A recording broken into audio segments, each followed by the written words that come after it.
the questions that a man really should never ask a woman if you're planning on having a second date, or if your intention at least isn't to insult her? Thanks so much for joining us again on Second Act TV. I want to welcome back Joni Caldwell Lerner, the motivational coach, dating coach, relationship expert, and the author of Stop, Look, Choose. Joni, thank you so much for being here again. Well, thank you for inviting me back. Well, Joni, we've had a lot of these conversations about first dates, first date mistakes, etc. And in today's segment, I want to speak from our point of view, the woman's point of view. What are the questions that a man really should never ask a woman if you're planning on having a second date, or if your intention at least isn't to insult her? Well, I think this is a really valuable topic. Men oftentimes don't realize how they're coming off. They're good men, they're kind men, they're smart men, but they don't realize what the question, how it's being interpreted. Well, and we do a lot of these segments with Robert about what women need to know about men and what men want and like. So today, what is it that we want or don't want in this case? Yeah. So here's the first question. What not to ask a woman over 50? Why are you still single? What's wrong with you? What's wrong with that? What's wrong with you? There must be something broken there. I mean, they're not intending to say that. They're just trying to connect, perhaps, or maybe they're curious. What is wrong with you in relationships? You could say, tell me about your dating journey. That's very different. That's not pointed in the same way. Yeah, because let's face it, it is a question. Why are you single? If you've never been married, heaven forbid, something must really be wrong with you. We have lots of videos on that as well. But why hasn't anybody snapped you up? It's kind of like people, you get a job easier when you're employed, if you go out looking for a job versus being unemployed. And somehow that translates into dating as well. And there may not be maybe it's even supposed to be a compliment, why are you still single? But it's something that immediately, I think, puts a woman on defense. Yeah, I think the question though is so when I first started dating, I was dating. I wanted to date. Wasn't looking for a husband. I wasn't looking for even a long-term boyfriend. I was looking to date and figure out who I was in the world and have fun. And they were offended if I didn't say I wanted a long-term relationship right out of the gate. But I think it was really good that they asked, because then they could move on. So if you ask the woman, tell me about your dating journey, or, what's your favorite part of this process, or something like that. That's very different from, why are you single? Why are you still single? Yeah, it immediately, as we said, it implies that something is wrong. Here's another good one. Again, you want to know this, but how do you, or ask it, is it appropriate? How old are you? It's interesting because one of the things that happens online, and I experienced this, I was 57 and I said that I was 55, which is a lie. So I actually lied, but I wasn't lying to the people. I was lying to the algorithm, because they were sending me people who were 30 years older than I was. So I was being cut out of a whole possibility. So I immediately let people know that I was actually 57. So they didn't even have to ask me, but I also looked younger. I'm sure I looked 52. Oh, I just knocked something over. But anyway, the point is, we want honesty and we want to know these things. Probably asking point blank, how old are you, is not a good thing. We were raised with that is impolite. You could say, I graduated in 1978. However, it'll come around in the conversation. And the red flag there is also if especially if it's asked in a rude way, that this person, this guy, in this case, we're talking about what men shouldn't say, he might be focused on youth or puts more value on youth. He may be chasing youth versus a connection. I don't know. It's a question that puts a woman off right away. So yes, in addition to being impolite, it's just a question.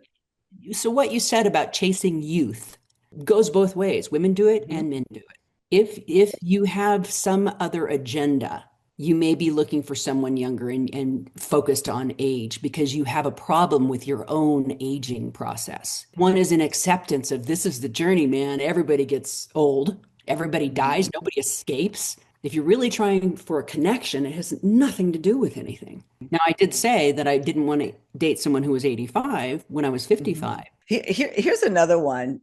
And I've been asked that a couple times. Do you want to get married again? I mean, this might be something you need to know, but not on the first or second date. I never want to get married again. So to me, it's almost like I don't want to be in a position of having to justify why. So marriage at this point in life is it's a very interesting concept because it's not about having children. Hmm. Sometimes they come together and they have their own wealth and they want to keep Hmm. that separate. They have their own ways of being and their own life and their own house and their own, and they don't want to combine those. I mean, all of that is reasonable. If it's just a kind of offhanded, curious sort of thing, I would say, for me, I would say, yeah, I'm not really looking to get married again. I guess Hmm. if it came along and it was, a true match and perfect and all those things, then maybe that would work. But Hmm. what do you think? Yeah. You know? What's so interesting to me about this topic is that women are always accused, oh, women just want to get married again, they're trying to lock some guy down and take away his freedom. Actually, well, some women maybe, but actually it's more men than women that want to get married again. And men after divorce or being widowed get married much quicker than women do. A lot of men just want to fill that they need somebody in Replacement. their, yeah, a replacement, exactly. Yeah, that's a rough one. Everybody, if they lose somebody, Hmm. there's some work to be done. Yeah. There's some grieving that needs to be done. There's some wholeness that needs to come into place before dating again. And Hmm. that's 2 or 3 years, probably, I would say. Don't shortchange yourself. That is sometimes what's going on in Yeah. terms of wanting to get married. Yeah, and like for me, for some reason, and that it's this is my own, maybe my own, hang up, but I after two marriages, I had a practice marriage like for 6 months when I was 22, and then I was married for 25 years. But to me, getting married again is just it's like jinxing the relationship. Yes, that's just me. I'm not suggesting that you should feel that way, but I'm not the only one in thinking that marriage just brings too many complications or can bring too many complications, including a bunch of state laws into your relationship. And I realize that some people, for religious reasons, would disagree with me very much, and that's fine. That's why we talk about this. But marriage does not and is not for all women the ultimate outcome of a relationship. Right. That's a transaction. At this point in life, it's about connection, partnership. It's about companionship. It's about, I don't know, it's almost like we get a do-over, Silka. Mm-hmm. If we take that, if we grab the chance, there's a poem, and I've mentioned it before, but it's so great. It's if you always think what you've always thought, you'll always get what you've always got. It's something like that. It goes on and on. If you just keep doing what you've always done, you will get the same relationship again, and that's fine. Mm-hmm. That's your journey. But if you want something different, the people who are watching this, they want something different. Well, and I'm not, I don't want to poo-poo marriage either. All No. I'm saying is that the expectation of that needs to be questioned a little bit more than maybe it is. So Yeah. anyway, here's another good one. Are those real? Any of those. Meaning any of those, insert anything, eyelashes, well, yeah.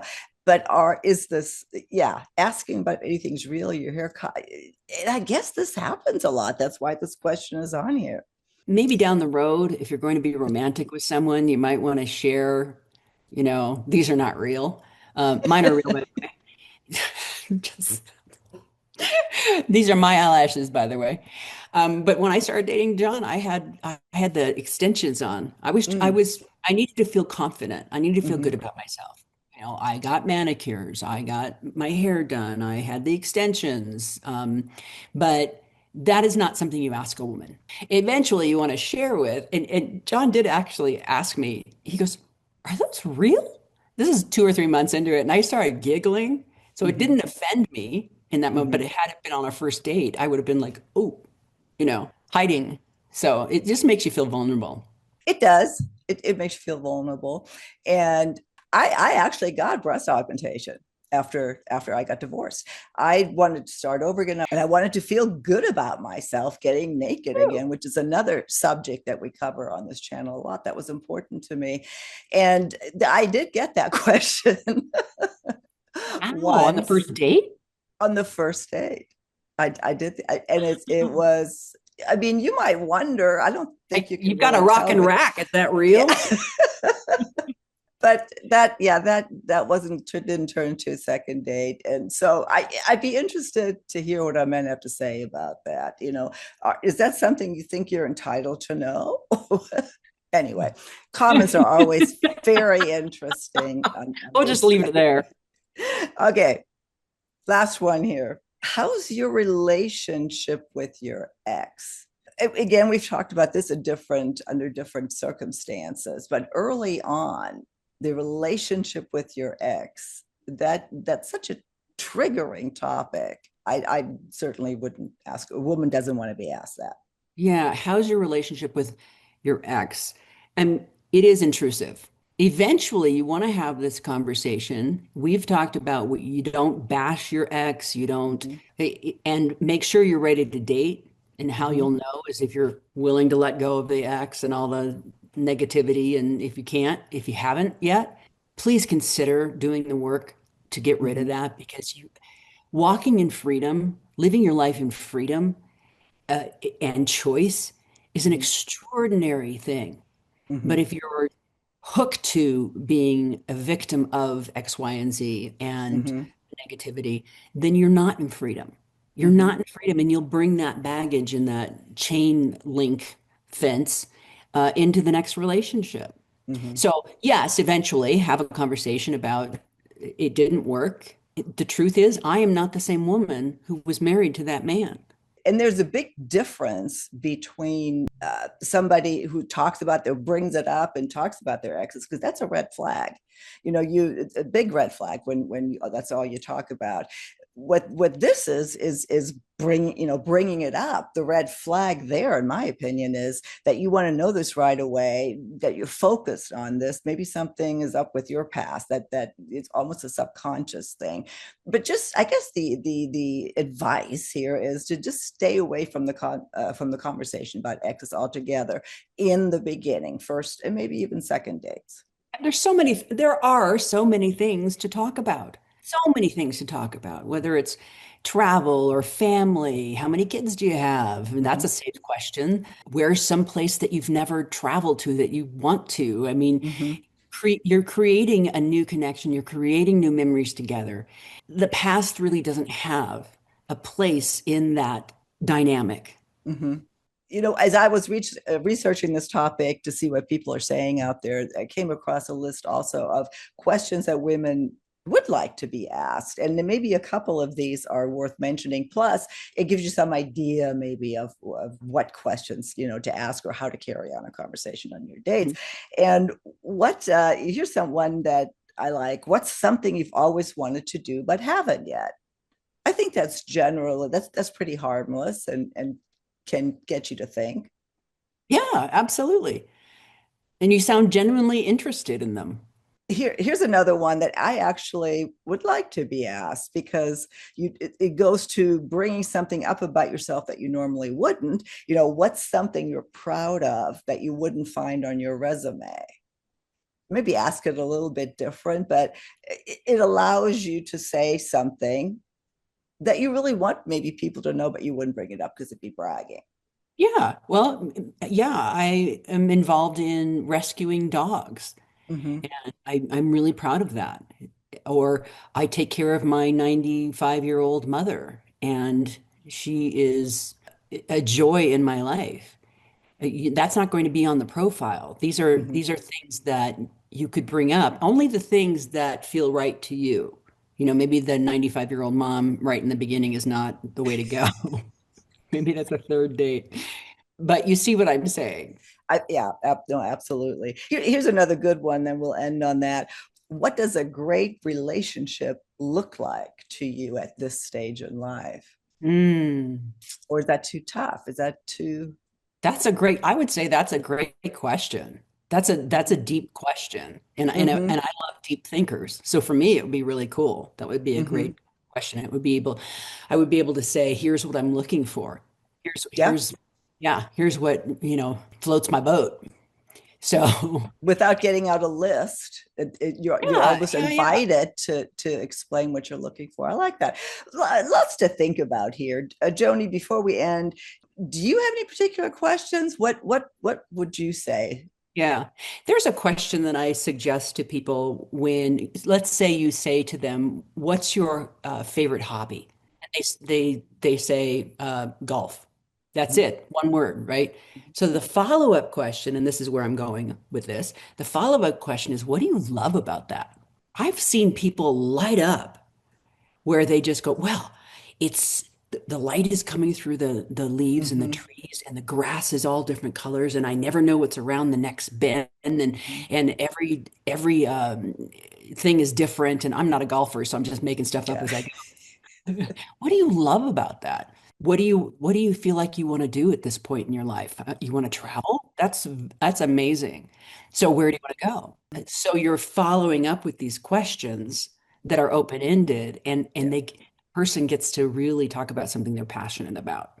And that passion, that energy between you is a really good thing to create. Right. And in this case, we're talking about what men would ask a woman. If a man, we're talking to our men here, if you ask that sort of question, follow up, oh my goodness, you just went way up the pole with this because Yeah. we aren't used to being asked that sort of depth. We're used to having men talk about themselves. I will drop one more truth bomb here. Stay out of judgment, guys. Be very careful about what you're judging about the people across from you, because if you're judging them, it's because you have it in yourself. Mm-hmm. So be very aware of that. And there are going to be people out there that are kind of pissed about what I just said. But if you're judging because you are judging that in yourself, learn to accept yourself wholly. Learn to let go of the judgment. Learn to show up and as a blank slate and a curious human being and you will make connections like you've never made before and very quickly. And that can be said to women too. Do not judge. Guaranteed it's a mirror. Absolutely. Especially don't ask judgmental questions. Oh my God. Anyway. Yeah. How to build a wall between you. Ask judgmental questions. Joni, thank you so much. As usual, we will link to all of your information. If you want to coach with Joni directly, look for the Calendly link in the show notes below. Pick up her book, Just Like Coaching with Her, but in the book. And Joni, I look forward to another conversation soon on Second Act TV.